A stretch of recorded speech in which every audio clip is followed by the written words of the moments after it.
All right, welcome to the last day of our week clinic, and we're just going to go over different lies that you'll experience on the golf course. And once again, Quag Field Club isn't particularly a challenging golf course, not only because there's no trees, but it's relatively very flat.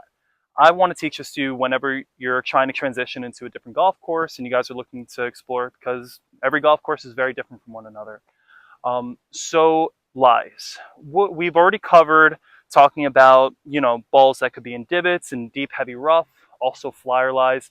I actually want to show you how slope impacts our overall setup. And I want to start off with the uphill lie because that's the easiest to transition to. If you guys don't mind just standing over here.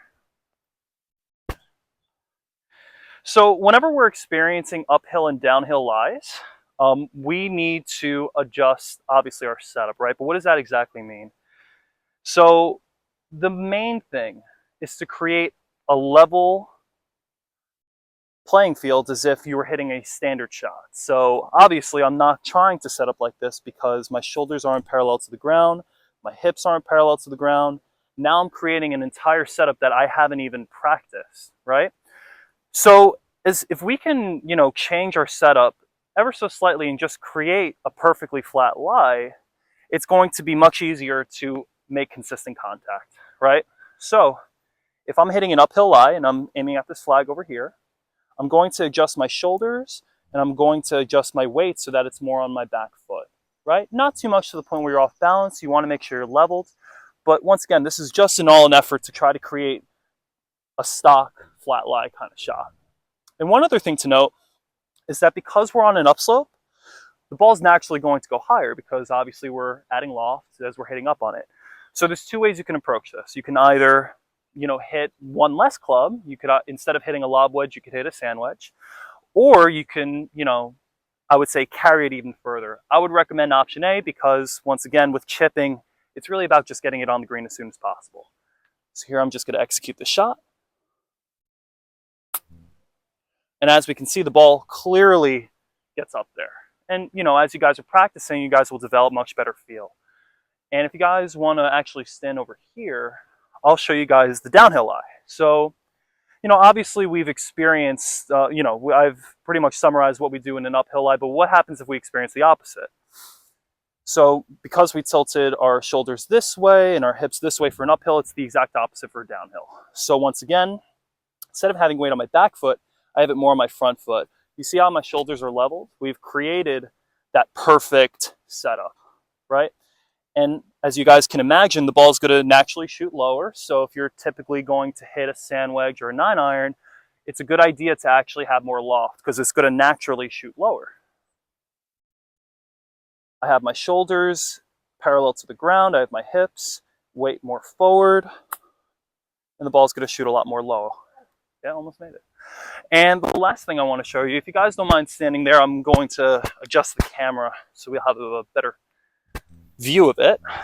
So the last two lies that I want to go over are when the ball is above your feet and when the ball is below your feet. So as we mentioned before, we're obviously making changes in our setup, but instead of trying to create a level playing field with our shoulders and our hips, we're actually going to adjust how much we bend down and how much we choke up on the golf club, right?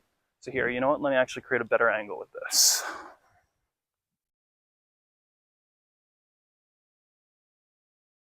Let's see, right over here should be pretty good.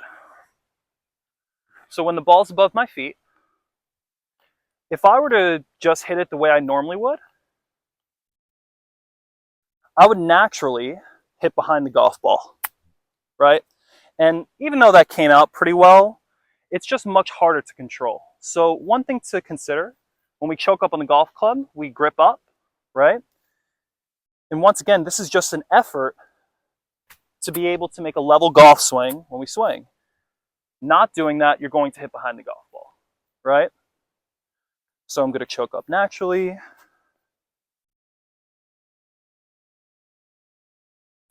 And just hit the shot. And the very last one, if you guys don't mind standing here really quick, we'll do the ball below your feet.